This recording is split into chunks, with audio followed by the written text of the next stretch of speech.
Chicos, Sí, chicos, van a disculpar, no, Sí, no estoy en mi casa, les comento, estoy haciendo fila para combustible, voy a dormir esta noche acá. Entonces, pues desde mi celular voy a presentar. Pero se ven, ¿no, chicos? sí, Gracias. Mm, mm. Y ahora sí. ¿Se ven, no, chicos? Voy a empezar.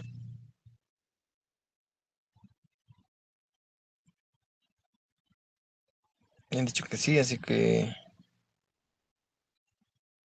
mm, ya, se ven, ¿no, chicos? Ya, me interrumpen nada más si es que se cortara, no sé, la presentación o no se escuchara. Entonces, me interrumpen nomás, ¿ya, chicos? Por favor. Antes. ¿Dónde está? Mm, ahora sí.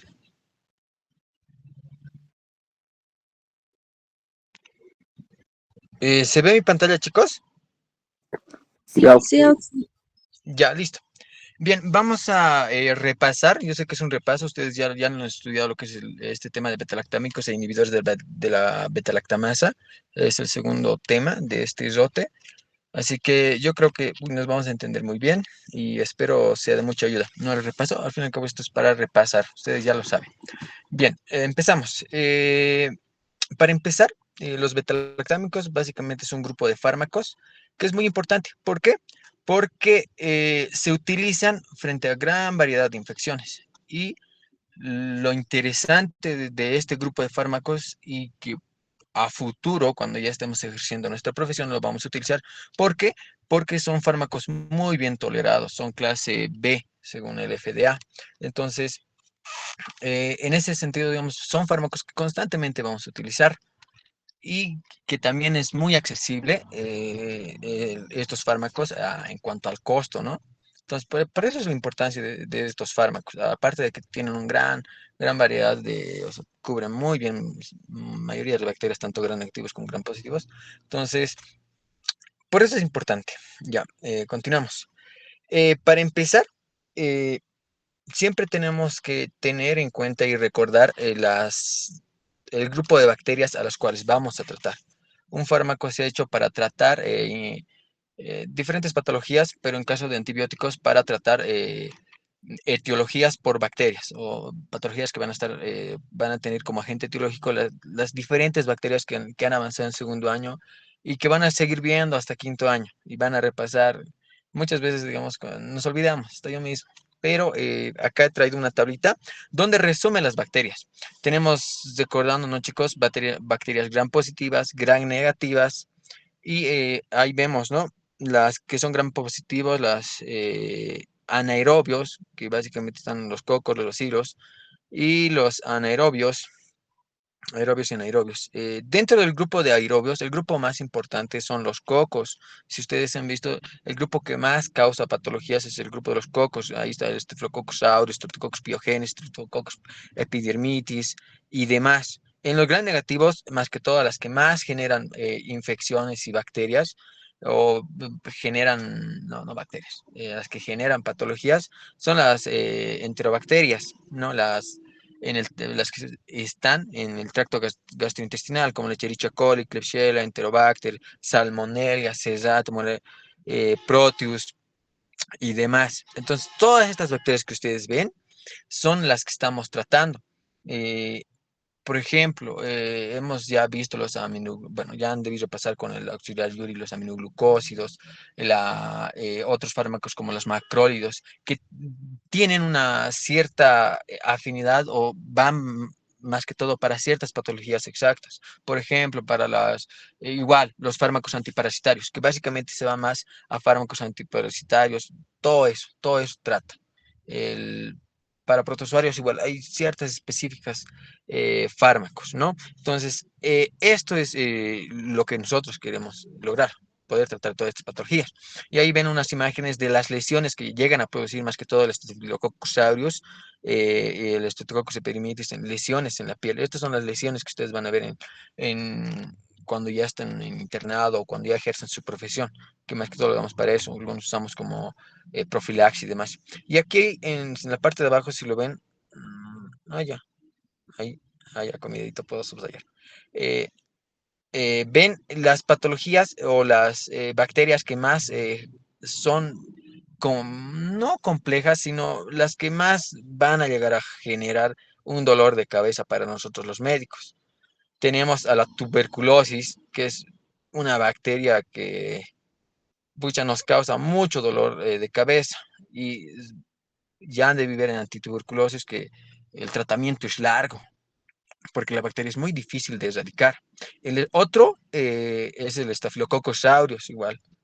El Staphylococcus aureus, que igual produce mucho dolor de cabeza porque es una bacteria que constantemente se disemina y lo malo de esta bacteria es que es multiresistente. Ahí la problemática. Al ser muy resistente, muchas veces los fármacos que vamos ahora a mencionar, algunos ya no le hacen nada. Y esto porque, si bien los betalactámicos son fármacos muy accesibles, lo malo es que se ha utilizado indiscriminadamente y eso ha generado lo que es la tolerancia mm, y por ende muy difícil de erradicar. Otra bacteria es el Acinetobacter. El Acinetobacter babuin, igual, otra bacteria que es muy complicada y te va a dar dolores de cabeza en un futuro. La Pseudomonas, que igual es una bacteria que constantemente se infecta y hace mostaza la piel y se disemina igual, muy interesante, ¿ya? Otra es la Neisseria gonorrhoeae. Estas son las 5 bacterias que ahí le he puesto como datito, que por lo general son las que más nos llegan a generar etiologías un tanto difíciles y porque muchas de estas llegan a ser, como había mencionado, resistentes, muy multiresistentes, ¿ya? Y acá, en la siguiente ya he hecho una clasificación de las bacterias tanto gram negativas y gram positivas. Y todas estas nosotros tratamos con los antibióticos. Y claro, ya vamos estudiando y viendo, digamos, los fármacos para cada una de estas, cuál es más específico, ¿no? Ustedes lo van a repasar ya en sus clases a modo de repaso para que no se olvide, ¿no? Y ahora sí empezamos con lo que es los betalactámicos. Esto lo van a ver con anticipación, que ya, después lo van a ver eso. Lo que me importa es que sepan betalactámicos. Vamos. Los betalactámicos tienen como mecanismo de acción inhibir la síntesis de la pared, y específicamente la pared bacteriana. Estos fármacos se van a clasificar en penicilinas, cefalosporinas, carbapenémicos y monobactámicos. Todos estos fármacos, también llamados betalactámicos, ¿por qué? Porque tienen acá un anillo betalactámico. Todos estos fármacos tienen en común eso, el anillo betalactámico. Y todos estos fármacos, toda esta clasificación, las penicilinas, las cefalosporinas, las carbapenemis, los monobactámicos, también comparten el mismo mecanismo de acción, que es inhibir la síntesis de la pared. Han de ver en el primer acápite, en el primer de antibióticos, en el primer capítulo de los antibióticos del Velázquez, a donde hace mención a todos los mecanismos de acción. Hay 5 en general, y que hay grupos de fármacos que pertenecen a uno de estos 5 mecanismos de acción. Y como había mencionado, dentro de los inhibidores de la síntesis de la pared, aparte de estos fármacos que hemos visto, de las penicilinas cefalosporinas, hay otros fármacos que igual tienen como mecanismo de acción general inhibir la síntesis de la pared celular, y esas son la vancomicina, la daptomicina, no la daptomicina, la bacitracina, la fosfomicina y demás. No sé por qué no lo han eh, dado como otro tema, porque sabe ser otro tema, vancomicina, glucopéptidos, polimicinas, que igual comparten ese mismo de acción. Entonces, no sé por qué no lo han dado. Pero bueno, otros fármacos que corresponden a este mecanismo de acción, como les había mencionado, es la vancomicina, la daptomicina, la fosfomicina, la bacitracina. ¿Ya? Ahí eso, para que ustedes sepan. Dentro de la historia tenemos a Alexander Fleming, que ha sido el que ha descubierto la penicilina a través de un hongo que es básicamente la penicilina nuntatum, ¿no? Que básicamente estaba ahí haciendo sus experimentos y esta se ha contaminado con un cultivo de Staphylococcus y ha visto que destruía la bacteria, ¿no? Eso tal vez como pregunta general en clases tal vez, pero no suele ser mucho pregunta de examen. Ya, y científico italiano que ha descubierto a la cefalosporina en 1948,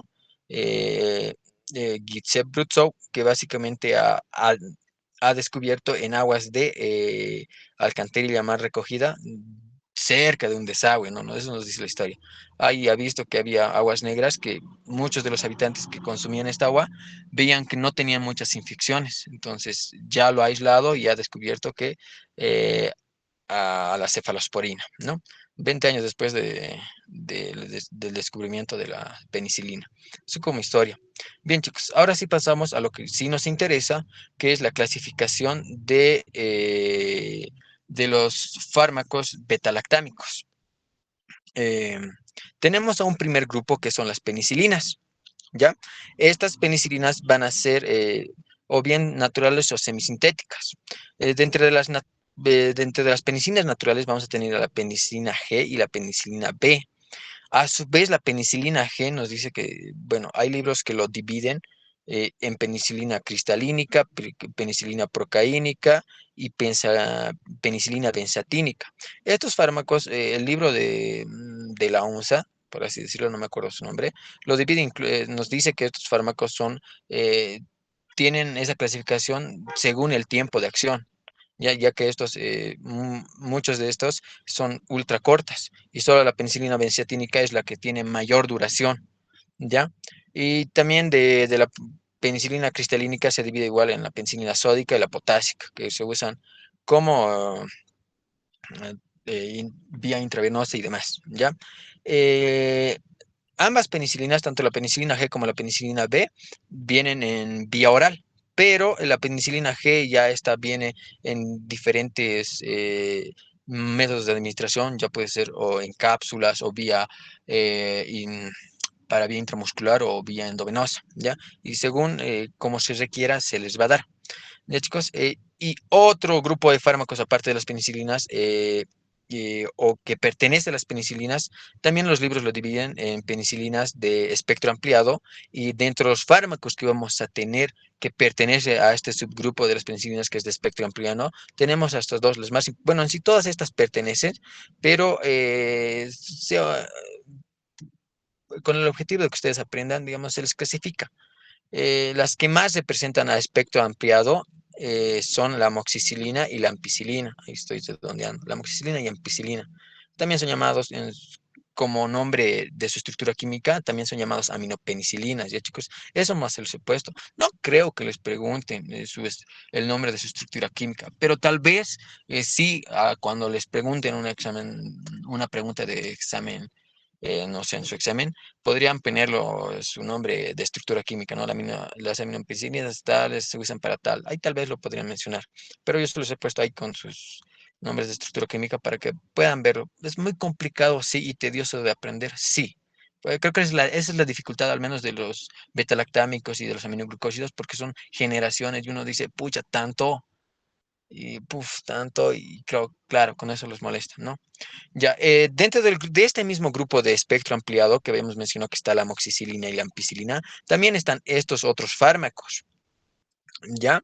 Que se llama, dentro de los cuales están también denominados como antipseudomonas. No es otro grupo, ¿ya? Pertenece al mismo grupo de espectro ampliado, solo que también se los conoce como antipseudomonas porque van a actuar específicamente y tienen eficacia contra la pseudomona, en el caso de la piperacilina, la ticarcilina, la arlocelina y todas estas. Entonces, todas estas también son denominadas antipseudomonas, ¿ya?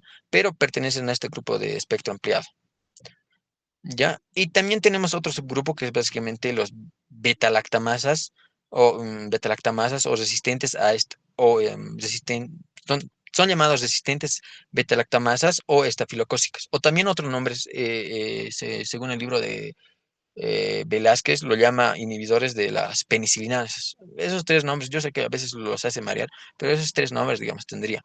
O bien son llamados resistentes a beta-lactamasa o resistentes estafilocócicas, o también son llamadas resistentes a penicilinasa. Es el mismo cuando les pregunten ya. Y a este grupo pertenecen todos estos fármacos. La flucloxacilina, la cloxacilina, oxacilina, nafcicilina, dicloxacilina, lemeticilina. Estos ya. Eh, y aquí tienen su nombre estructural, también son llamados isoxalipenicilinas. Ni yo sé muy bien pronunciar, no sirve mucho. ¿Ya? Y otro grupo que pertenece a lo que son las penicilinas son los inhibidores de beta-lactamasa, que solo son cuatro farmaquitos: el tazobactam, el ácido clavulánico, el sulbactam y el avibactam. Ahí se les ha puesto con Zoho una memotécnica muy usada para poder aprender, ya, taza de T de tazobactam, A de ácido clavulánico, S de sulbactam y avibactam. Ya, entonces muchos de estos fármacos, estos inhibidores de beta-lactamasas, muchas veces se usa asociado a estas, hasta a las de espectro ampliado. ¿Ya? Eso, yo creo que con eso se ha entendido y van a ir repasando también. Como había mencionado, todos estos fármacos beta-lactámicos tienen como mecanismo de acción inhibir la síntesis de la pared bacteriana. Ahora, si ustedes quieren ser más finos, ¿qué es lo que realizan? Inhiben la transpeptidación por unión en la enzima de la transpeptidasa o proteína de unión de la penicilina o PEP. Ya, ay, no, se me está viniendo eso, por eso no me gusta ir con celular. Ya, recordemos, chicos, que las bacterias tienen toda una estructura química. Para las bacterias gram positiva, eh, la pared que la componen está compuesta por péptidoglucano, si lo ven acá, ¿ya?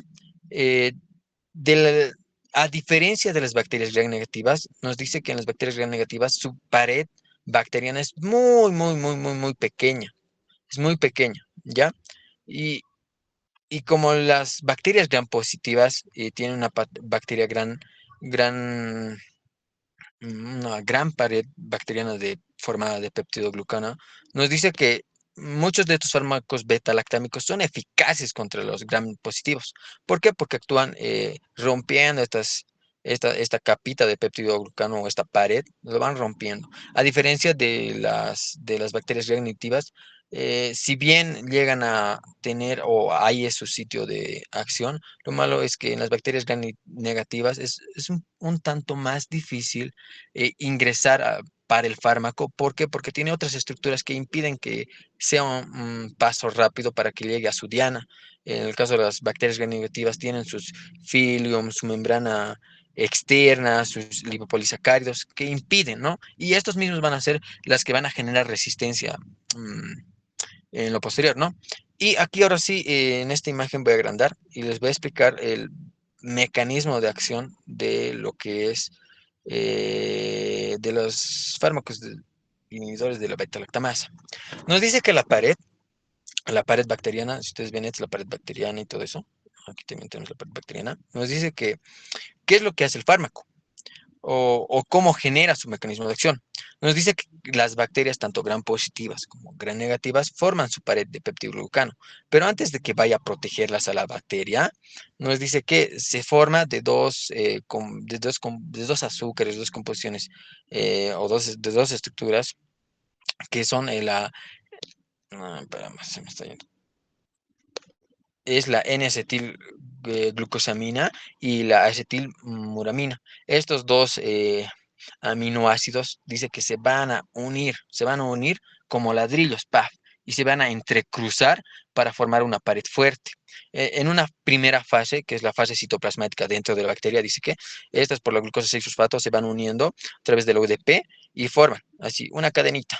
Se forman un pentapéptido de estas dos azúcares, es acetilglucosamina y el acetilglucosamuramínico, ¿ya? Estos van formando y dice que en una segunda fase, una vez que ya han sido formadas dentro de la bacteria, salen por un transporte hacia afuera, y así como hilitas salen afuera, pasan la fase de translocación, que es por el proceso por el cual salen afuera y usan igual un transporte, ya, y salen afuera. Y en afuera se genera una fase que es la polimerización, donde en pocas palabras van poco a poco tomando su hilera, ¿ya? Van tomando su hilera. Y es aquí donde está el mecanismo de acción. Nos dice que hay, eh, como van formándose capa en capa, como eh, yo ejemplo lo decía, o ejemplo el más adecuado es que cuando ustedes no ven en una construcción, ven como, o sea, la pared, cuando ustedes construyan su casa o cuando han visto que han construido, van línea en línea, ¿no? Se va formando la pared, ¿no? Con cemento, ladrillo, así, y va formándose la pared. Entonces lo mismo dice que forma la bacteria, su pared va formando así una hilera en una hilera, dice. Pero cuando la hilera de arriba con la hilera de abajo se unan, claro, nos dice que usa una enzima, específicamente la transpeptidasa, dice. Esta transpeptidasa dice que se une a, a esta parte que es la D-ala-alanina. Se une, dice, o sea, esta enzima reconoce a la D-ala-ala y dice, bueno, ya hemos formado la primera hilera, entonces vamos con la segunda. Entonces lo reconoce acá y dice que se forma la otra capa de enzima. Y ahí es donde actúan, ¿no? Dice, los fármacos betalactámicos, porque dice que la enzima transpeptidasa, como las une, dice que el fármaco toma la misma forma de este y dice, y como la enzima viene, lo reconoce y se une. Pero no se está uniendo a la pared bacteriana, no se está uniendo a la N-acetilmuramina, sino se está uniendo al fármaco. Entonces, al no unirse, entonces hay una debilidad de la pared y deja huecos. Huecos, huecos, huecos deja y por ende la bacteria, al no ser firme, va a explotar, porque recordemos que las bacterias tienen una presión atmosférica interior. Nos dice que en una bacteria gram negativa su presión atmosférica interna es de 20 miligramos de, no me acuerdo cómo se hace en temperaturas, ya, pero las bacterias gram positivas tienen o resisten una mayor presión, hasta 80 miligramos de no me acuerdo qué, resisten una gran presión, entonces por eso es que un cacho les resisten más, pero el fármaco al dejar vacíos, PAF, con la presión atmosférica y la presión que tienen, pueden estallar y de ahí nace lo que es la lisis de la bacteria, ¿ya? Por eso es que producen la acción bactericida, porque crea espacios en la pared y ¡paf! Se revienta. Ya, entonces, eso chicos, en cuanto al mecanismo de acción, a modo de que les explique, ¿no? Pero ya saben, con que ustedes sepan qué es inhibición de la síntesis de la pared bacteriana, ya están felices. Dentro de los mecanismos de resistencia, el libro de Velázquez nos da tres mecanismos de resistencia. Uno es la incapacidad de penetrar en el lugar de acción. El primer mecanismo de resistencia. Esto más que todo para las bacterias gram negativas. Para estas bacterias gram negativas. ¿Por qué? Porque, como había mencionado, su péptido glucano está internamente. Entonces, para que llegue a la pared bacteriana, tiene que pasar el fármaco muchas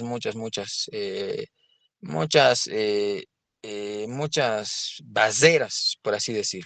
Sus lipopolisacáridos, su membrana externa. Entonces, es dificultoso, más que todo en una bacteria negativa, poder llegar a su lugar de acción. Entonces, es el primer mecanismo de resistencia. El segundo mecanismo de resistencia es la modificación.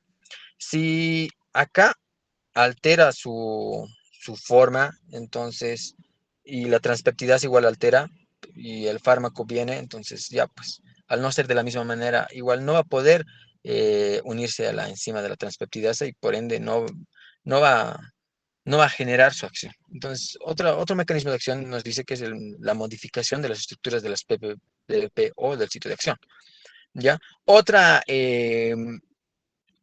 mecanismo de resistencia nos dice que es la producción de enzimas inactivadoras de las beta-lactamasas.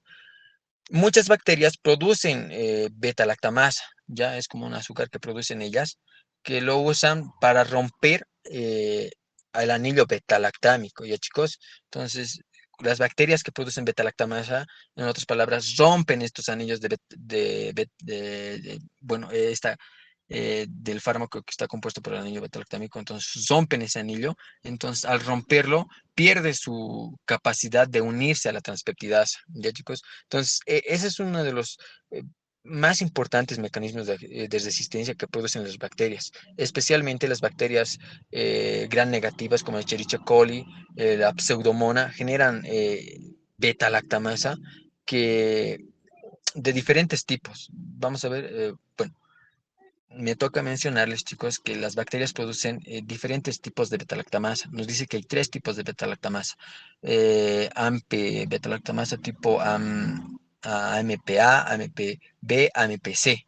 Y la más complicada de llegar, o la más complicada de tratar, nos dice que es la AMPC.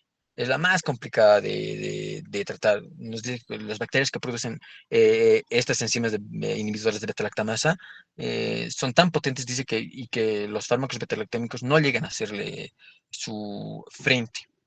Las lisan, las rompen sus anillos y nada, no le hacen nada. Entonces, es el mecanismo de resistencia más importante, producción de enzimas inhibitoras de las beta-lactamasas. El libro de Katsum aquí le agrega un mecanismo de resistencia más, que es la salida por bombas de flujo.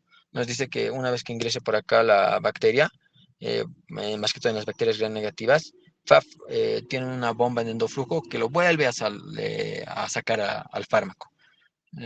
Por sus poritos, dice que lo vuelve a sacar. Ese es otro mecanismo de acción que menciona el libro de Katsum. Ahí si lo quieren ver. Dentro de la farmacodinamia, todos estos fármacos tienen, como había mencionado, muy buena distribución, son muy bien tolerados. Y acá he hecho una tablita donde si les preguntan cuáles se van a administrar son muy pocas las que se administran por vía oral, más que todas se administran por vía intravenosa o intramuscular. Las que solo se administran por vía oral es la penicilina B, la amoxicilina y la dicloxacilina. Y las demás, en su gran mayoría, son por vía intravenosa. Y las que son intramusculares son la penicilina procaínica y la penicilina benzatínica. En cuanto a la distribución, nos menciona lo más importante que ustedes deben saber. Las penicilinas, todas estas penicilinas, no atraviesan la barrera hematocefálica. Ya eso tal vez lo más importante que tienen que saber. Eh, Estas sí, la diclorexacina, no, las cefalosporinas son las que sí pasan. La mayoría de las penicilinas no pasa. Y si no pasan al sistema nervioso central, tampoco pueden pasar a órganos como la próstata y el globo ocular. Eso es lo que nos menciona el libro. En mayoría de estos fármacos no se metabolizan. Sí hay una que sí se metaboliza y produce una reacción, pero eso les voy a mencionar más rato. Y todos estos fármacos se eliminan por vía renal. Entonces, cuando se eliminan por vía renal, entonces también es una importante característica, porque al eliminarse por vía renal, las bacterias que están en el tracto urinario, entonces son muy propensas a ser inhibidas o matadas, por así decirlo, por estos fármacos. Ya, y ahí tiene el tiempo de duración. Y ahora empezamos con lo que son las penicilinas, todo lo que nos corresponde saber. Indicaciones, reacciones adversas, contraindicaciones. Las penicilinas, dentro de su espectro de acción, nos dice que van a ser más que todo utilizadas para gram positivos, ¿ya? Eso como lo más importante que tienen que saber como conocimiento de ustedes. Las penicilinas más que todos son para bacterias gram positivas, dentro de las cuales tenemos el Staphylococcus aureus, el Streptococcus epidermidis, el Streptococcus pyogenes. Entonces, todo el grupo, todo esto, todos los de acá, todos los de acá, todos los de acá. ¿Dónde está? ¿Dónde está? ¿Dónde está? Está muy atrás. Ajá. Todo este grupo de estreptococos le hace frente a la penicilina. Todo este grupo. Ahí tenemos a Streptococcus viridans, Streptococcus pulmoniae, Staphylococcus aureus, Streptococcus agalactiae y demás. ¿Ya, chicos? A ese grupo es donde más llega a matar las penicilinas. Para que pueste muchas animaciones, ¿ya? Entonces, eso. También nos dice que es muy bueno y eficaz contra la treponema, ¿ya? Que es una bacteria típica. La treponema que produce una enfermedad ¿Qué enfermedad, chicos, produce el troponema apellido? Chicos, chicos,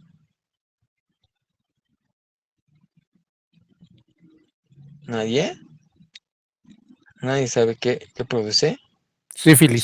Sífilis. Ah, Claro, pues aquí está, chicos, la sífilis. La troponema produce la sífilis y es el fármaco de elección para esta enfermedad, para la troponema. También nos dice que es bueno contra la actinomisis, ¿ya? Que es un bacilo, gran positivo. Pero más que todo también es llamado como coquicida, porque más que todo, como había mencionado, son más que todo para bacterias gram positivas de la familia de los cocos, streptococos o enterococcus y demás. Dentro de lo que más nos importa saber, nos dice que estos fármacos, las penicilinas, generan reacción de hipersensibilidad. Esto pueden producir anafilaxia y demás. Y para esto, o sea, consejo de conejo, bueno, todavía yo no he hecho, pero tal vez al año hago. Siempre que tú trates de con una mujer embarazada o con cualquier otra persona que tú le vas a dar penicilina, le haces primero una prueba de hipersensibilidad. La prueba de hipersensibilidad, al menos a las penicilinas, se hace en lo que es en el brazo o lugares donde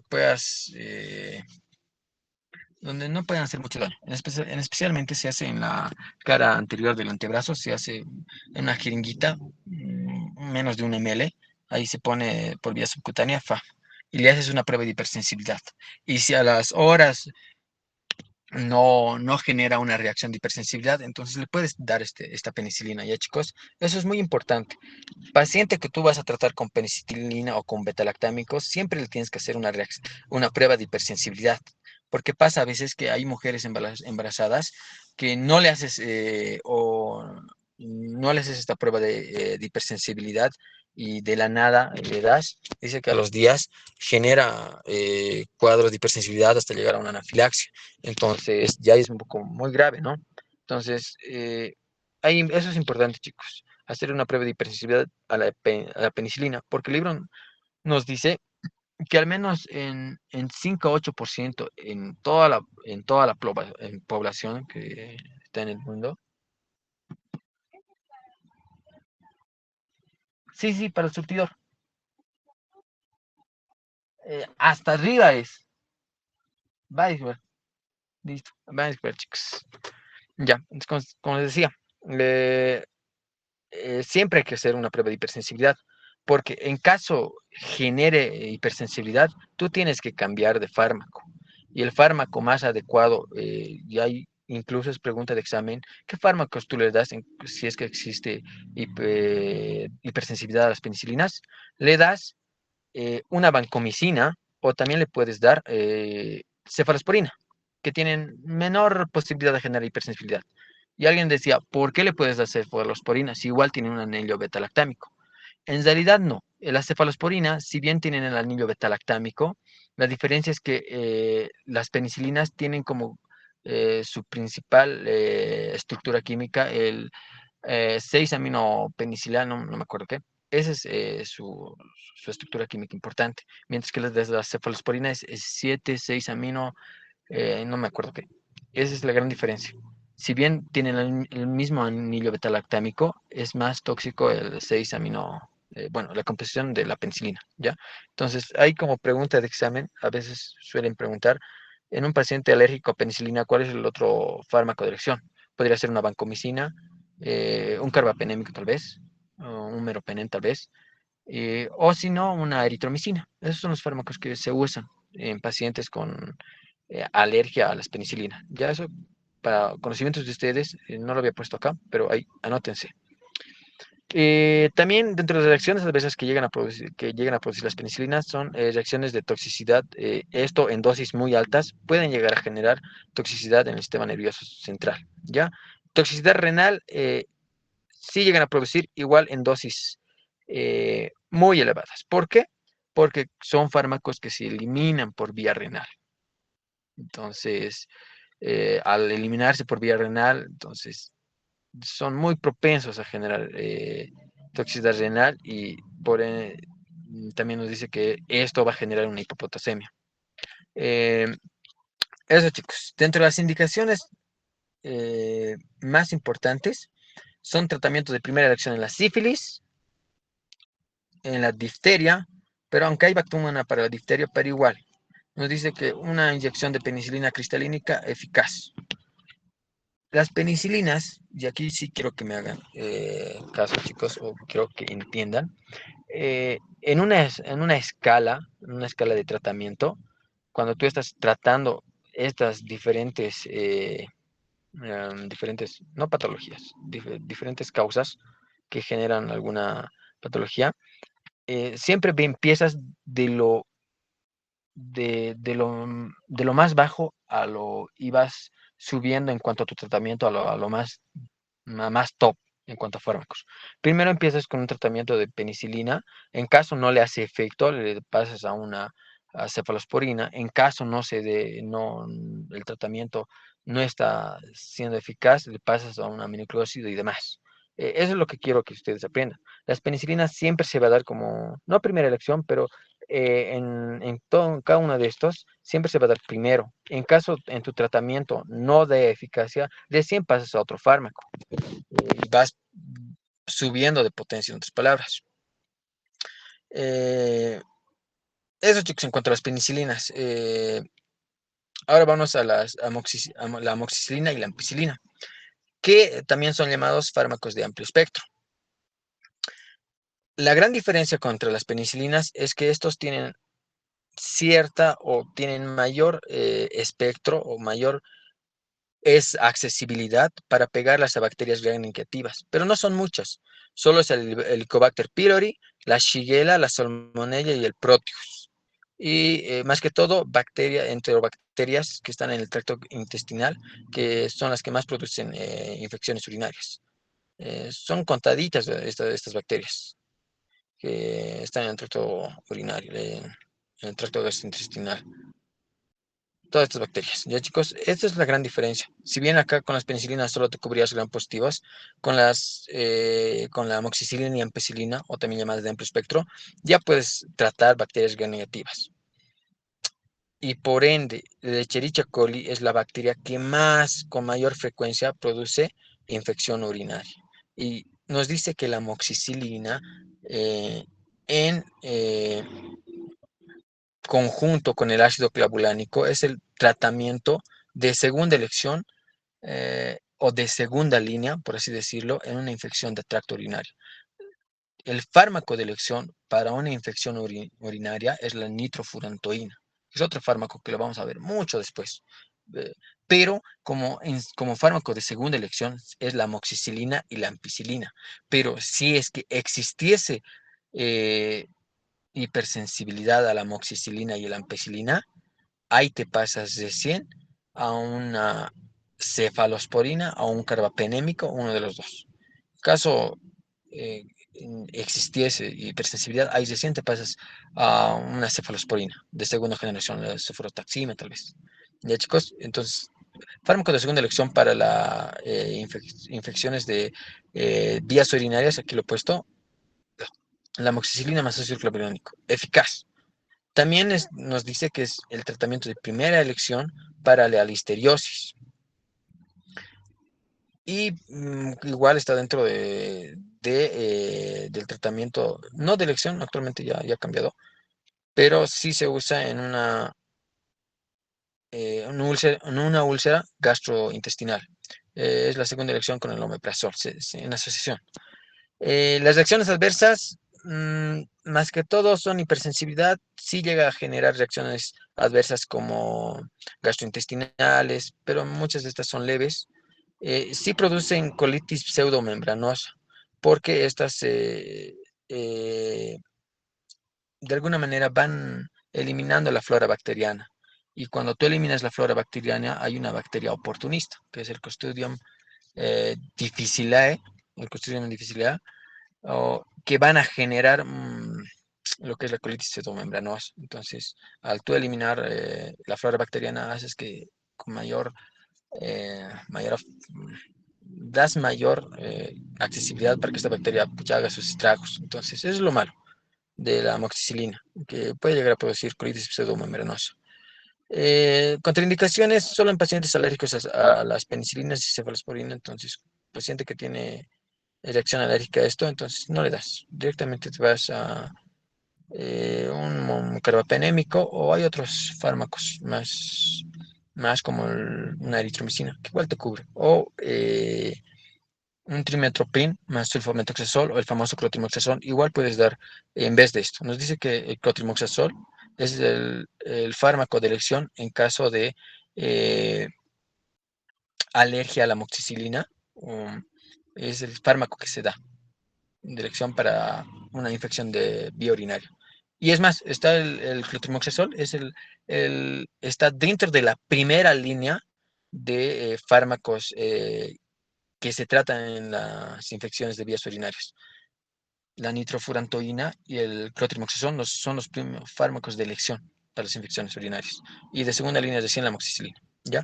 Eh, Eso, pero como había mencionado, la amoxicilina y la ampicilina, si bien tienen esa capacidad y mejoran su espectro contra bacterias gram negativas, tienen mucha susceptibilidad a que las bacterias gram negativas produzcan beta-lactamasa, y al producir beta-lactamasa son muy susceptibles a que éstas puedan inhibir y romper su anillo, y por ende estos fármacos ya no podrían ser eficaces. Por eso se los asocia con los inhibidores de la beta-lactamasa, con estos farmaquitos. El tazobactam, ácido clavulánico, sulbactam, nos dice que siempre se usa con esto, porque es como una capa que les protege a estos fármacos. Sin estos fármacos, sin los inhibidores de la beta-lactamasa, son muy susceptibles a que no puedan generar su acción, la amoxicilina y la ampicilina, ¿ya? Y por otro lado, estos fármacos inhibidores de la beta-lactamasa nos dice que si tú le das solo un tazobactam, o un ácido clavulánico, o un sulbactam, o un avibactam, no tienen esa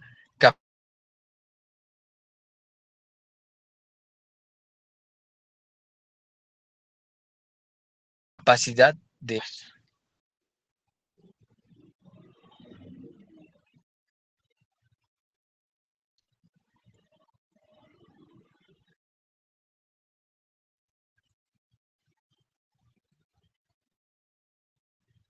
Ay, chicos, y me vas teniendo. Ya, eso chicos, estamos demorando.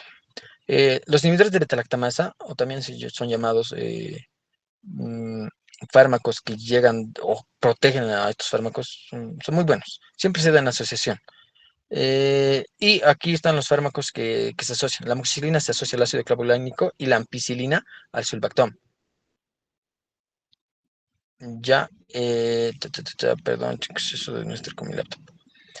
Algo más que les quiero mencionar es que si les preguntan cuál es la diferencia entre la amoxicilina y la ampicilina, la única diferencia es que la amoxicilina tiene una mejor tolerancia por vía oral. Nos dice que en un 80% se da más que todo, en un 80% se elimina por vía renal. Es la única diferencia entre estos dos fármacos, entre la amoxicilina y la ampicilina. La amoxicilina tiene mayor porcentaje de eliminación renal, en un 80%, a diferencia de la ampicilina, que se elimina en un 60%, ¿ya? Eh, y nos dice que la amoxicilina es la más tolerada que la ampicilina. Es la gran diferencia entre estos fármacos, si les preguntan. Claro, y también como característica tienen que la amoxicilina y la ampicilina tienen en un 20, al menos la amoxicilina tienen un 20% de eliminarse por vía biliar. Nada más. Dentro de las indicaciones, infecciones leves a moderadas sí les das amoxicilina y ampicilina, como en una infección de tracto respiratorio, en una endocarditis. El tratamiento de elección para la endocarditis es la penicilina G. Al año ustedes van a rotar cardiología, no, cirugía cardiovascular, y en ahí les preguntan igual en el examen, ¿cuál es el tratamiento de elección para la endocarditis? La penicilina, ¿ya? Pero hay otros mejores fármacos, en el caso de la vancomicina, digamos, se podría dar. También nos dice que es muy eficaz contra la listeriosis. La listeriosis es el único fármaco que puede tratar Las penicilinas no tratan listeriosis, tampoco van a ver los queropenémicos, las cefalosporinas, no actúan contra esta bacteria. ¿Ya? Solo la amoxicilina más ácido clavulónica sí cubre la listeriosis. Ay, caramba. Y también se puede dar, más que todo, la amoxicilina y la ampicilina están, básicamente están más indicadas para infecciones otorrinolaringológicas, otitis medias, abscesos, abscesos periodontales igual, e incluso la sinusitis bacteriana. Más que todo en infecciones eh, por el Streptococcus pyogenes o el Staphylococcus aureus, sí van a ser como fármacos indicados a los que se va a tratar. Y al unirse con lo que es el ácido clavulónico tiene una mayor eficacia. Luego nos pasamos a los resistentes a beta-lactamasa, o también llamados fármacos antiestafilococos o también resistentes a penicilinasa. Lo que quiero que sepan de esta familia de fármacos es que solo tratan cocos gram positivos y específicamente el Staphylococcus aureus y el Staphylococcus epidermidis. ¿Por qué? Porque a un inicio mencionó que el Staphylococcus aureus tiene mucha capacidad para generar resistencia, ¿ya? Entonces son muy pocos los fármacos que le llegan a pegar cuando esta bacteria, pucha, se vuelve muy rebelde. Son muy pocos los fármacos que le pueden pegar. Y uno de esos es estos fármacos resistentes a beta-lactamasa. Y solo nos sirve para eso. Y los fármacos de elección son la cloxacilina y la dicloxacilina y la oxacilina. Esos son los que más se van a usar. La meticilina, hay una prueba que se llama, o prueba de resistencia a meticilina o también llamados RMSR, que son, mm, van a ver bacterias RMSRS, nos dice que es un estudio que evidencia cuánta resistencia genera el Staphylococcus aureus. ¿Ya? Entonces la meticilina se usa más que todo para ver qué fármacos le pueden pegar. Y nos dice que en caso de que la Staphylococcus aureus sea pero muy poderosa y genera mucha resistencia, se hace esta prueba de meticilina y si es que los fármacos salen negativo a esta meticilina o en un antibiograma, no he puesto una imagen, pero en un antibiograma vas a ver qué fármacos le pueden pegar. Y muchos van a decir si es meticilino resistente o meticilino susceptible. En caso de ser meticilino resistente, solo le vas a dar ninguno de los fármacos betalactámicos le va a pegar. Y lo único que le puedes dar, digamos, como tratamiento sería la dicloxacilina y la cloxacilina. Es el único fármaco que le puedes dar. Entonces, estos fármacos resistentes a beta-lactamasa solo están indicados para Coccus gram positiva, porque pierden su característica o su espectro contra las demás bacterias. Sí nos dice que podrías darle contra Streptococcus uno que otro enterobacteria como Escherichia coli, podrías darle en una mínima cantidad, pero muchos nos dice que pierde su capacidad. Específicamente estos fármacos se han hecho para el Staphylococcus aureus resistente. Específicamente para eso se ha hecho. Entonces, si alguien les pregunta fármacos de elección para Staphylococcus aureus resistente, la cloxacilina, dicloxacilina o oxacilina son los primeros fármacos de elección, porque el Staphylococcus aureus produce todas estas patologías. Produce una endocarditis, produce una neumonía, produce una artritis, produce osteomielitis. El Staphylococcus aureus produce varias patologías. Produce impétigo, celulitis, entonces por eso.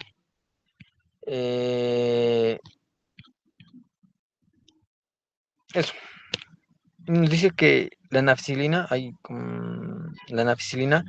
es el fármaco más nefrotóxico, ¿ya? Es el fármaco más nefrotóxico de los betalactámicos. Entonces, en pacientes que tienen insuficiencia renal, nunca le vas a dar nafcilina. Eso es lo que nos dice el caso. Luego tenemos a los fármacos también llamados antipseudomonas, o también llamados fármacos de amplio espectro, o pertenecen a ese grupo, a los fármacos de amplio espectro. Dentro de ellos tenemos a los más importantes la piperacilina y la ticarcilina, que sí o sí se usan estos con inhibidores de beta-lactamasa, que son el tazobactam y el ácido clavulánico. Estos fármacos solo se han hecho, o bueno, tienen mayor afinidad para la pseudomona. Ya para estos fármacos solo actúan contra gram negativos. En este caso, la pseudomona aeruginosa y las enterobacterias. ¿Por qué? Porque la pseudomona es una bacteria que muchas veces produce beta-lactamasas. Beta-lactamasas del tipo AMPC. Y cuando produce esta beta-lactamasa AMPC, nos dice que es muy resistente. Y, y fármacos betalactámicos como la penicilina, la amoxicilina, o los que más antes hemos mencionado, no le va a hacer nada, no le va a hacer nada, dice, porque esta antipseudomona produce beta-lactamasa tipo C. Y esa es su gran característica. Y es muy difícil de romper esos anillos de beta-lactamasa que producen. Entonces, los únicos fármacos que le llegan a pegar es la piperacilina y la ticarcilina. Entonces, fármacos para antipseudomonas dentro de los beta-lactámicos, la piperacilina, pero en asociación con tazobactam, en el caso de la piperacilina, y ticarcilina con ácido clavulánico. Eso, chicos. Y están indicados en pacientes quemados, en pacientes que llegan a presentar sepsis, endocarditis, meningitis, neumonía, y eso, porque la pseudomona puede producir todas estas patologías. Eso en cuanto a todo el grupo de las penicilinas. Ahora nos vamos a las cefalosporinas. Las cefalosporinas se dividen en, depende del libro que tú leas, porque en el libro de Katzum solo está 4 generaciones. En el libro de Velázquez está 5 generaciones. Y en el libro de Goodman y Gilman igual está 5 generaciones. Las cefalosporinas nos dice que son derivaciones que se han ido creando conforme han ido pasando los años. Muchos de estos, las de primera generación, tenían un espectro reducido, entonces no le podían pegar. Lo que yo quiero que aprendas de las cefalosporinas es que hagas en tu cabeza como un memotécnico. Las de primera generación, más que todo, solo se van a bacterias gram negativas, gram positivas. Las de primera generación, gram positivas. Las de segunda generación eh, cubren ciertas bacterias de gram positivas, pero es que un poquito se van más hacia gram negativas. Las de tercera generación es la unión de la primera generación más la segunda generación. Te cubre bien las de tercera generación. Las de cuarta generación, específicamente gram negativos. Y las de quinta generación, vuelve a tener un poco de acción frente a bacterias gram positivas. Esa es la dinámica que quiero que aprendas.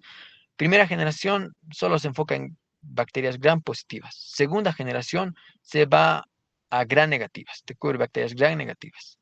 Un poquito de bacterias gram positivas, pero más se va para gram negativas. La tercera generación te cubre las de la primera y los de la segunda. Es como que la 1 y la 2 se unen y forman la tercera generación.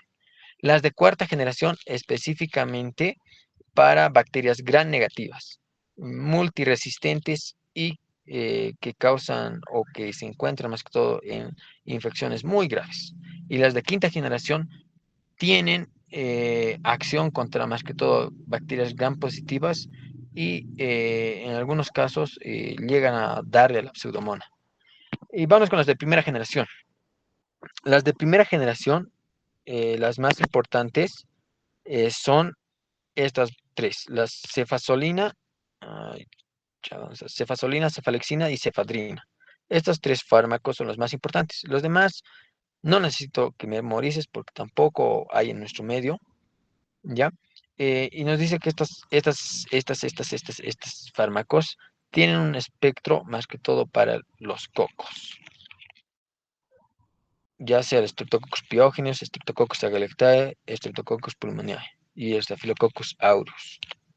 Ya, más que todo, como había dicho, gram positivos, porque todas estas bacterias pertenecen a las gram positivas. Y si bien el libro nos dice tienen cierta acción contra Escherichia coli, Klebsiella proteus, es mínima, es muy mínima. Mejor no darle. ¿Para qué? ¿Para qué le vas a dar? Más que todo para bacterias gram positivos. Se dan por vía parenteral, especialmente la cefazolina y la cefadrina. Dentro de las indicaciones nos dice que se da más que todo en infecciones muy fáciles, infecciones fáciles en centros hospitalarios de primer nivel y segundo nivel. En infecciones de piel, sí se da las de primera generación, más que todo en infecciones de la piel y de tejidos blancos, como en celulitis, sí se usa las de primera generación, en abscesos, solo eso, infecciones de vías urinarias muy leves, casi no se da. Hay, como había dicho, hay fármacos como la nitrofurantoína que son las de primera elección. Pero si en algún momento tú estás en un centro de salud y no tienes, sí podrías darle una de estas y sí va a llegar a generarle la erradicación, aunque mínima, pero sí de la bacteria. Lo malo es que al ser por vía endovenosas, llegan a generar tromboflebitis cuando se da por vía inyección. Y la cefalosporina, algo que sí les caracteriza es que tienen un efecto probenecid. Nos dice que el probenecid es un fármaco, específicamente se usa en la gota, que ayuda a la eliminación renal. Es un fármaco renal, ¿ya? En pacientes con gota y eso. Entonces, en ahí se usa. Nos dice que el probenecid muchas veces se asocia a las cefalosporinas, incluso a las penicilinas, para que éstas tengan un mayor tiempo de vida.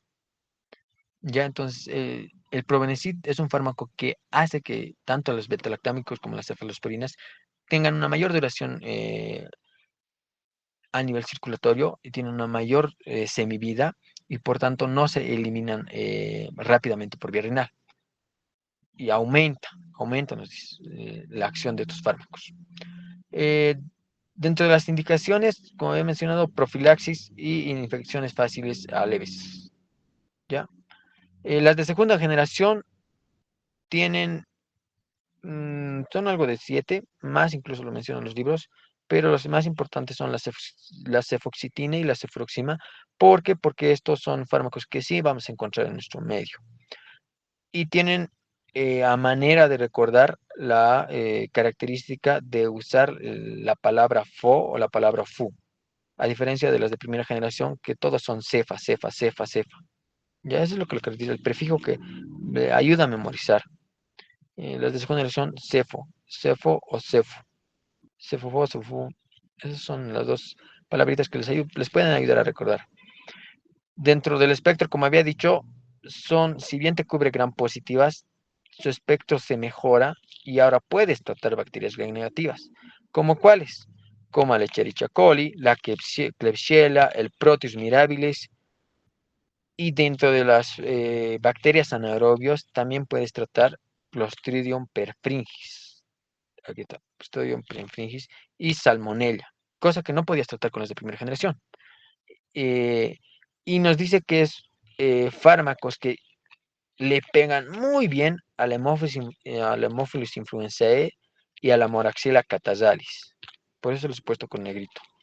Esas dos bacterias muy bien le pegan las de segunda generación, pero no o tienen muy poca acceso o acción contra la Bordetella fragilis, ¿ya?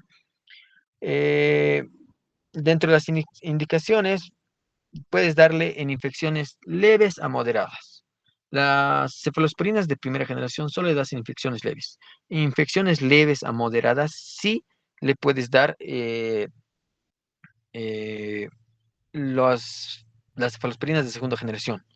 La cefuroxima es igual, está dentro de la segunda línea de fármacos que vas a usar para infecciones de tracto urinario, de infecciones, está dentro de la segunda línea. Habíamos dicho que dentro de la primera línea era la nitrofurantoína y el cotrimoxazol.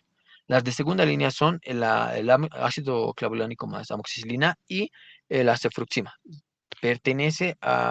Son tratamientos de segunda elección y le pegan muy bien.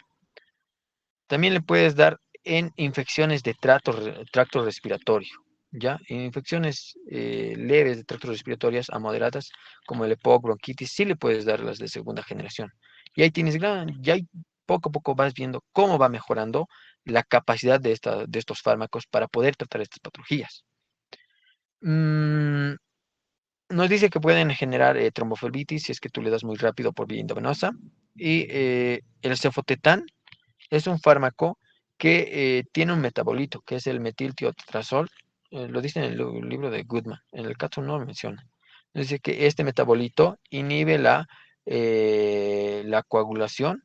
Bueno, altera si es que el paciente está tratando con algún otro fármaco anticoagulante. Entonces, dice que inhibe la coagulación porque inhibe a la vitamina K. Y también llega a producir este cefotetán, el libro de Katzum dice, o bueno, no, el de Goodman y Gitman dice, que puede llegar a generar un efecto de antabús o el efecto disulfiram.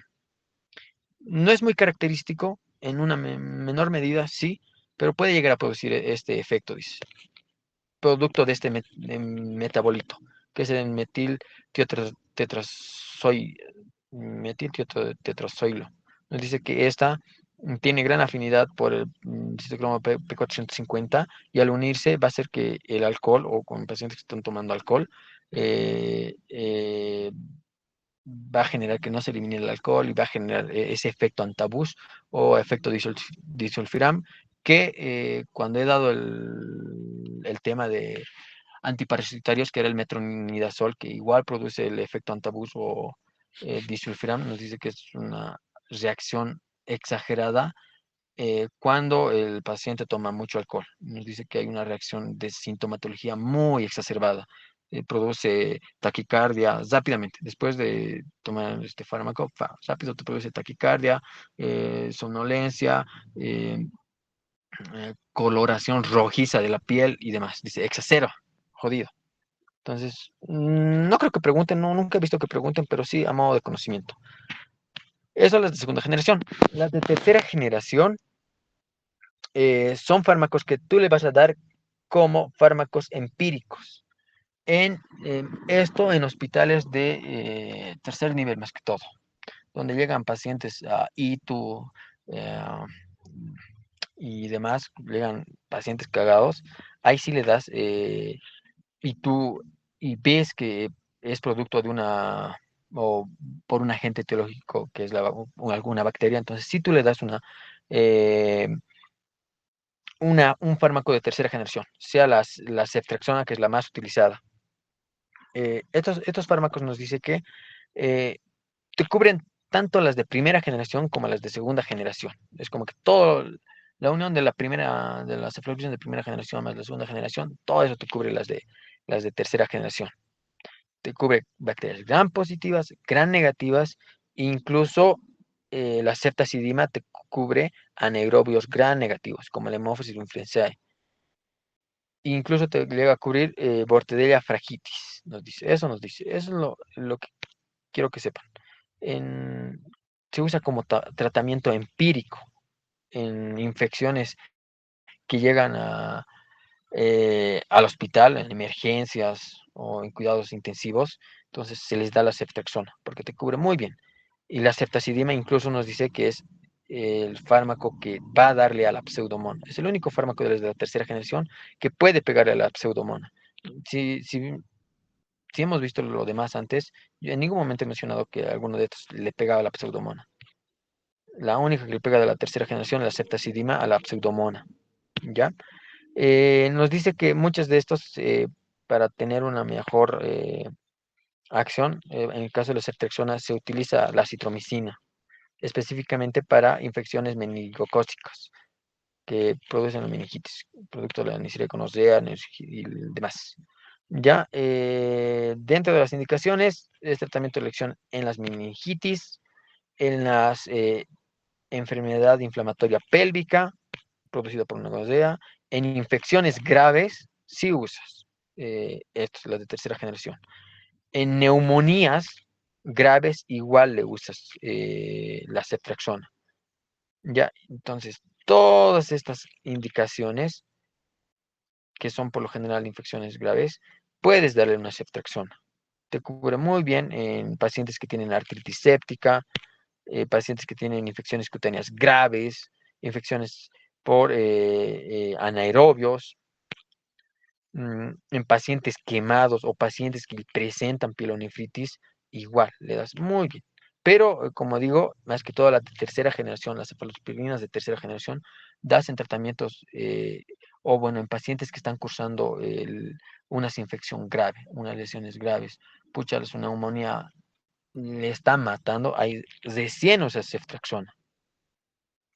Si es una neumonía leve, que no tiene muchas sintomatología, si el paciente está estable pero presenta una neumonía, entonces dale mejor unas cefalosporinas de segunda generación, o puedes darle amoxicilina más azúcar globulánico, que igual te cubre muy bien. ¿Ya? Y eso en cuanto a las cefalosporinas de tercera generación, muy utilizadas. Las de cuarta generación nos dice que hay dos, la cefepime y la cefpirona. Estos se dan más que todo en infecciones nosocomiales graves. Cuando hay una infección muy, muy grave, recién usas eh, lo que es las de cuarta generación. ¿Ya? Nos dice que las de cuarta generación sí usa y le pega la pseudomona. Las de cuarta generación. De las de tercera generación, la única que le pega es la ceftazidima. Las demás no le pegan. A la pseudomona que le pega son las de cuarta generación. Y muy eficaz contra las bacterias gram-negativas que producen, bueno, o que se encuentran en el tracto gastrointestinal, como la Escherichia coli, Klebsiella, Proteus, mirabilis, Salmonella. Y esta pseudomona produce beta-lactamasa super o super beta-lactamasa de clase B. Ya. Y quien le va a pegar es la cefepime. Igual solo se usa en hospitales de tercer y cuarto nivel. Ya, chicos. Y ojo, ojo, siempre infecciones muy graves. Ahí recién se usan las de cuarta generación. Hay las de quinta generación que no recién están entrando al mercado, es la ceftarolina y el ceftobiprol, que nos dice que específicamente se hacen para gram positivos. El Staphylococcus aureus metilino resistente. Cuando en un antibiograma sale que el estafilococcus es muy resistente, recién le das esto, ceftarolina. En, en infecciones producidas por Staphylococcus aureus MRSS, porque es lo que quiero que aprendan. MRSS es metilcilino resistente sensible a Staphylococcus. Ahí le das fármacos inhibidores o resistentes a beta-lactamasa. En el caso de lo que hemos avanzado más antes, ¿cómo se llama? La oxacilina, dicloxacilina. Cuando son meticilino resistentes, le das un fármaco de quinta generación. Es lo último de lo último, lo top que hay. Cuando son meticilino resistentes a estafilococcus, se da las de quinta generación. Cuando son meticilino resistente a estafilococcus sensibles, desde ahí sí le das la dicloxacilina, oxacilina, esos. Pero cuando es ya más potente, ahí recién le das de quinta generación. Y nos dice que el espectro del- de las de aquí, de las de la quinta generación, nos dice que nos cubre enterococos. Ya, chicos, los enterococos son bacterias muy difíciles de erradicar. El caso del enterococcus fecalis y el enterococo facio. Ninguna de las de primera, segunda, tercera generación tiene esa capacidad de poder inhibir y matar a la bacteria, lo que es el Enterococcus fecalis o facio. Solo las de quinta generación y otros fármacos como la vancomicina, estas o los carbapenémicos. Son los únicos que les pegan a los enterococos. ¿Ya, chicos? Dentro de las indicaciones nos dice endocarditis, pero en la endocarditis, en caso de que la penicilina no le haga nada, ahí recién le das esto. Endocarditis, neumonía nosocomial, endocarditis, infecciones de tracto urinario, osteomielitis pero que los anteriores fármacos no hayan hecho nada y recién le das esto, ¿ya? Porque quien produce todas estas patologías ese es el Staphylococcus aureus. Todo eso te produce. Y ahora nos vamos a los carbapenémicos. Los carbapenémicos son fármacos que, como acá lo dice, solo se usan en infecciones graves y multiresistentes. Como había mencionado, muchas de las bacterias crean resistencia. Y al crear resistencia, los fármacos, como las penicilinas, ya no le hacen nada. Y pucha, cuando no le hacen nada y generan mucha resistencia, por ende generan un cuadro clínico más grave. Entonces ahí se usan los carbapenémicos. Son comparados con los de quinta generación como la ceftorolina o el ceftoprol, porque llega a ser usado, como había dicho, en infecciones muy graves. Pero de los carbapenémicos nos dice que el imipenem tiene mayor afinidad por bacterias gram positivas y el meropenem por bacterias gram negativas. El meropenem y el doripenem son los dos únicos fármacos que te dan esa facilidad de tratar bacterias gram negativas, ¿ya? Y el doropinem es el que va a actuar contra la pseudomona. Son muy pocos los fármacos que llegan a tratar pseudomonas. Vamos a tener a las de cuarta generación, los carbapenémicos, esos son los únicos que les llegan a tratar pseudomonas. Y las de tercera generación, la ceftazidina, es la que le da la pseudomona. Nos dice que estas tienen, ¿por qué la pseudomona es importante? Porque produce esto, beta-lactamasa de espectro ampliado. Eso es lo que produce, dice, esta pseudomona. Produce esto. Y al producir esto se vuelve muy resistente. Y es muy difícil de erradicar.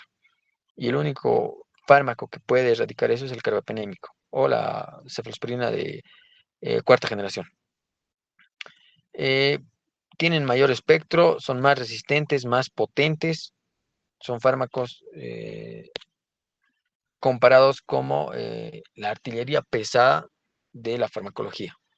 Caso no te hagan caso, en caso de que los anteriores fármacos no le hagan nada, pues ya sacas la artillería pesada y son los carbapenémicos.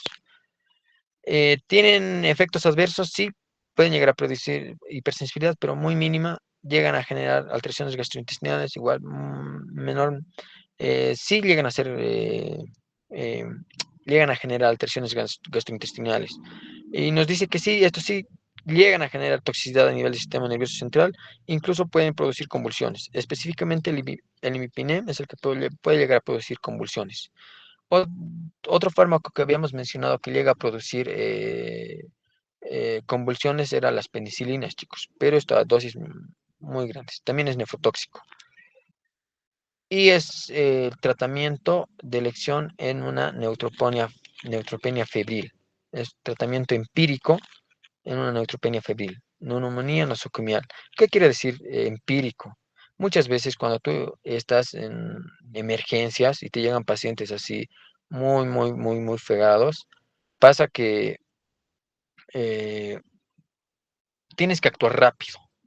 No puedes esperar a que te salga un antibiograma y demás, hacer un cuadro clínico y poco a poco investigar qué es. Entonces, a eso se llama tratamiento empírico, porque ves cierta sintomatología y ves que es por alguna bacteria, entonces le das rápido, porque si el cuadro clínico va empeorando, puede llegar a morir el paciente, ¿no? Entonces, te cubre todo esto. Neumonías, hitos, pero muy graves, meningitis, fibrosis quísticas, pero estos ya son en caso de pacientes que están pero muy cagados. Y nos dice que el meropenem cubre todas estas bacterias. Te cubre tanto gram positivos como gram negativos. FAF, todos estos, ¿ya? Lo he sacado de David Vargas, que es muy bueno. Y por último, los fármacos monobactámicos. Nos dice que los fármacos monobactámicos, solo hay uno, y es el famoso Astronam. Es el único fármaco monobactámico. ¿Por qué se dice monobactámico? Porque solo tiene como composición el anillo betalactámico más una estructura. Nada más. No tiene radicales y demás. No tiene otra composición. Por eso dice monobactámicos. ¿ya? Y nos dice que esta específicamente va a tratar bacterias gram negativas, solo gram negativos. Te cubre muy bien las enterobacterias como el Helicobacter pylori, Shigella, Salmonella, Proteus, Escherichia coli, Proteus mirabilis y la pseudomona. Lo malo es que pueden generar reacciones de nefrotoxicidad y ¿dónde está? Elevación de las transaminases. Aunque no está muy, no se ve mucho, pero sí, eso debe producir. Eh, y nos dice que es tiene como acción poder inhibir a los fármacos que producen esto, PEB3 o beta-lactamasa de espectro ampliado. Que habíamos dicho que estas BLE lo produce la antipseudomona y es esta enzima beta-lactamasa que genera por lo general la inefectividad de los anteriores fármacos. Y está indicado de igual manera solo para infecciones muy, muy, muy graves, producidas por una infección urinaria, una infección gonocócica y fibrosis quistas y en pacientes quemados de gravedad, ahí sí le das un monobactámico. Entonces, todos estos son fármacos que pertenecen a los betalactámicos. Y todo esto es lo que nos enseña lo que es el libro de Velázquez. Hasta ahí termina. Pero yo le aquí aumentado lo que es la vancomicina, que básicamente es un fármaco que igual tiene el mismo mecanismo de acción que los anteriores, que es inhibir la síntesis de la pared celular porque se une con gran afinidad al precursor de la terminación de la anilina, ¿ya? Entonces, inhibe. Después lo vamos a contestar mi tío.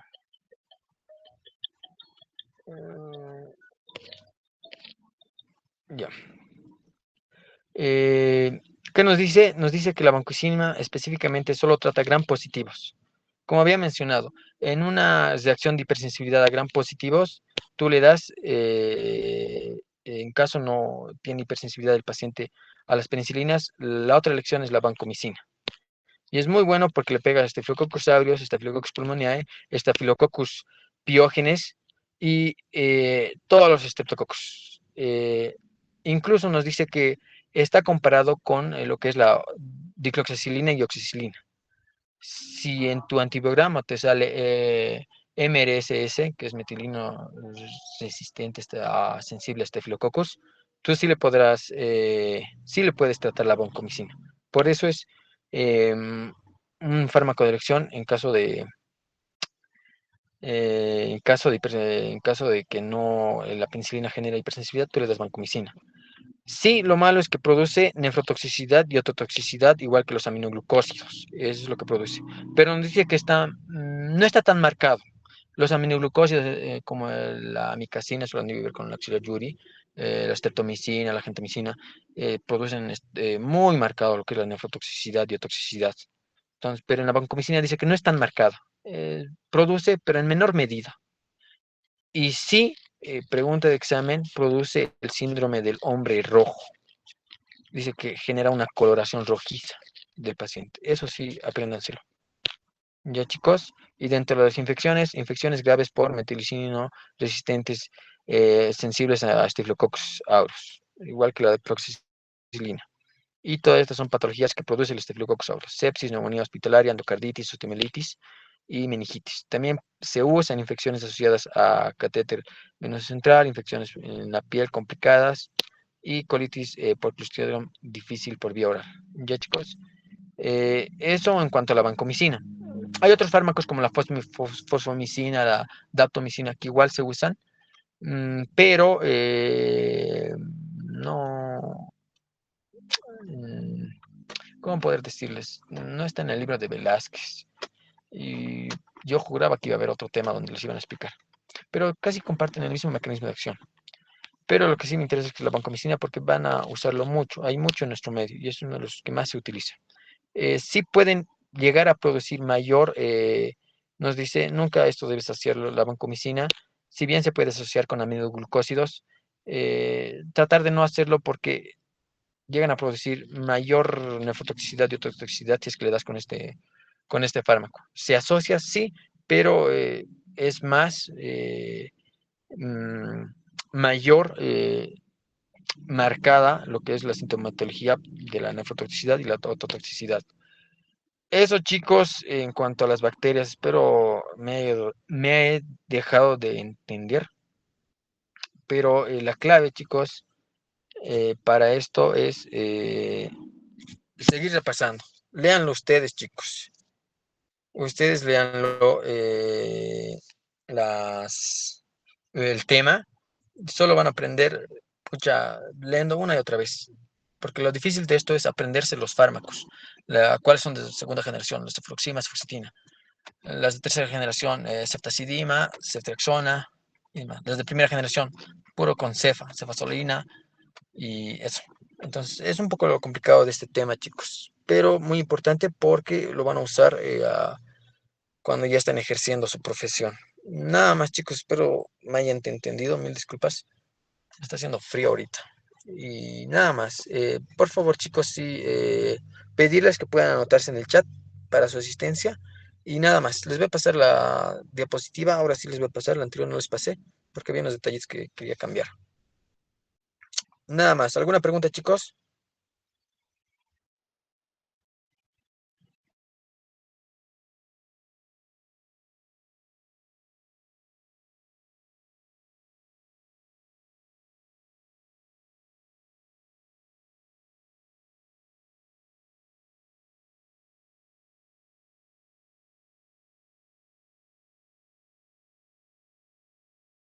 Si no es así, chicos, pueden ir a descansar. Mm, pueden retirarse, vayan a descansar, chicos, y con eso hemos terminado. Y repito, ha sido un repaso para que vayan recordando estos temas. Poco a poco ya se van acercando las semanas y pronto ya se va a acercar su parcial, entonces pues, tienen que dominar estos temas. ¿Ya, chicos?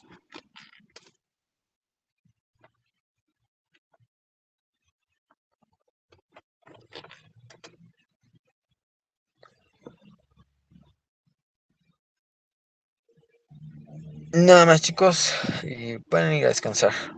Y muchas gracias por la atención.